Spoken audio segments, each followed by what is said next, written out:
こんにちは。ミルです。今日は虫と日本語です。虫ですよ。でもね、日本語に登場する虫は単なる生き物ではありません。人の感情とか気配、直感といったね、見えないものを可視化する存在なんですね。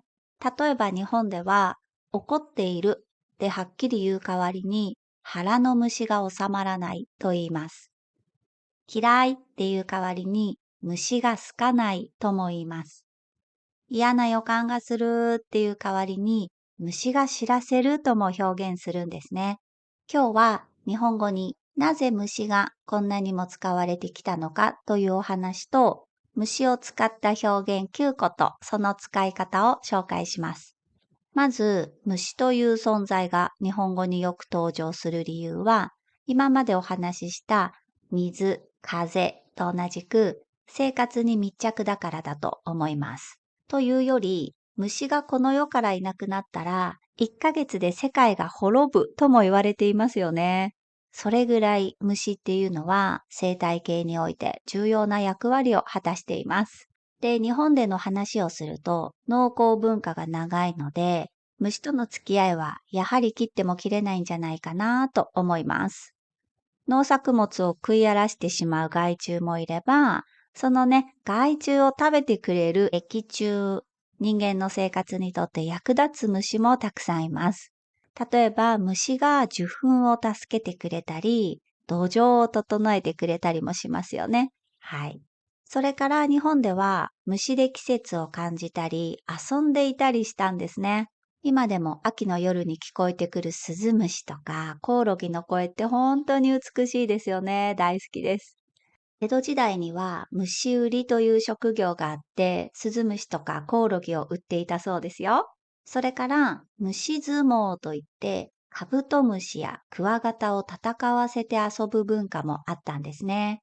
こういう感じで、日本では単なる害虫とか益虫ではなくて、鑑賞とか遊びの対象、あるいはね、季節を感じるパートナーでもあったんですね。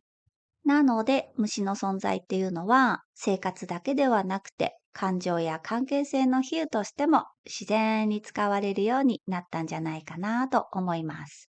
で、最初に少しお話ししましたが、日本語では感情、気分をね、虫で表すことがあります。例えば、虫の居所が悪い、虫が好かない、虫が知らせる、腹の虫が収まらないなどですね。あとは古代中国の道教から来た考え方に三子虫というものがあるそうです。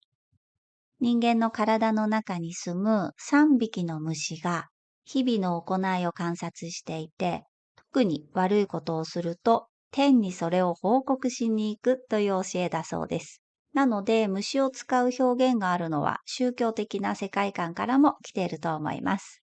ということで、ここからは代表的な虫の比喩表現を9個紹介します。虫の居所が悪い。これはね、機嫌が悪いという意味です。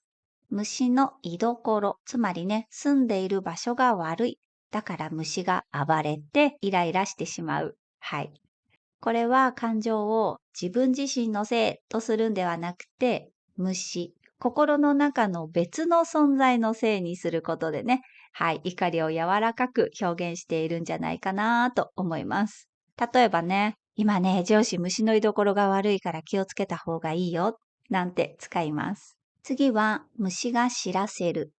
悪い予感が当たった時に使う表現です。虫の知らせともよく使いますよ。直感のようなものですね。体内の虫が先に気づいて、心にね、信号を送ってくるというイメージです。普段は通らない道をね、なんとなく選んだら、いつもの道で交通事故があったんだよね。虫が知らせてくれたのかもしれないとか、虫の知らせだったのかもしれないって使います。それから、虫が好かない。これは論理ではなく感情で、わあ、この人ちょっと無理って感じるときに使います。なんかあの人虫が好かないんだよね。こんな感じです。それから、腹の虫が収まらない。これは怒りや不満が静まらないという意味です。腹、感情の中心ですね。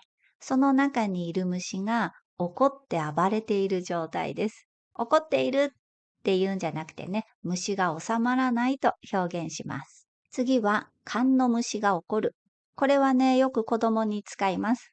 子供が癇癪を起こして泣き叫んでいる様子を表す言葉ですね。機嫌が悪くてぐずったり怒ったりする時ですね。で、この勘というのは東洋医学の用語だそうです。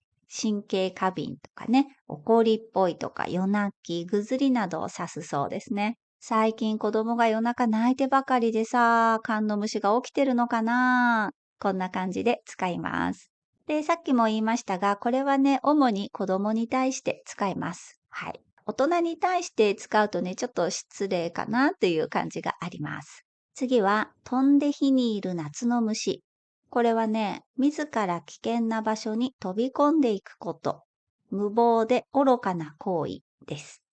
夏の夜に明かりに引き寄せられた虫が炎に飛び込んで焼け死ぬ様子からこういう言葉ができたそうです。元はね、中国の古典にも登場する表現で、愚かさ、宿命、逃れられない死の象徴として使われてきたそうです。で、仏教では欲にとらわれた人間の姿として例えられることもあるそうです。あんな危ないビジネスに手出すなんて飛んで火にいる夏の虫だよ。こんな感じですね。まあ基本的には愚かさとかね、無謀さを非難するというニュアンスがあります。7個目は虫がいい。自分に都合のいいことばっかり考えているとかね、勝手すぎるとかずうずうしいという意味です。でね、虫がいい話。こうやってね、使うことも多いです。身勝手で都合のいい話という意味ですね。例えば、楽して稼げるそんな虫がいい話あるわけないじゃん。こんな感じですね。虫がいいっていうのはね、ちょっと相手を批判する言い方になるので、ちょっと注意が必要ですね。それから、虫図が走る。これはね、強烈な嫌悪感、不快感を覚えることです。もうゾーッとするっていう感じですね。虫図は体内の虫が吐く酸です。胃液なようなものですね。虫がそのね、胃液のような酸を吐くほどの反応、生理的に無理っていう強烈な嫌悪を表します。もうあの人の声を聞くだけで虫図が走るとかね、思い出すだけで虫図が走る。こんな感じです。かなりね、強い否定、嫌悪感を表すので、注意して使った方がいいですね。最後、虫も殺さない。これは一見とってもおとなしくて優しそうに見える人の様子です。でね、時に見かけに反して腹黒いとか、したたかという皮肉も込められます。虫を殺すことすらできない。小さな命も殺せないほど優しいという意味と、しかし裏では実はそうでもないということがあります。なのでね、本当に優しい人に使うときと、表面だけ優しそうな人を皮肉るときの2つのパターンがあります。彼女はさ、虫も殺さないような顔して平気で人の悪口言うんだよ。気をつけた方がいいよ。とかね。彼女は虫も殺さないような性格で本当に癒されるよね。こんな感じですね。本当に優しいのか、皮肉なのか、ちょっとね、気をつける必要があります。ということで、今日は虫と日本語でした。虫がね、日本語に使われる理由と、虫を使った表現とその使い方を紹介しました。じゃあ、バイバイ。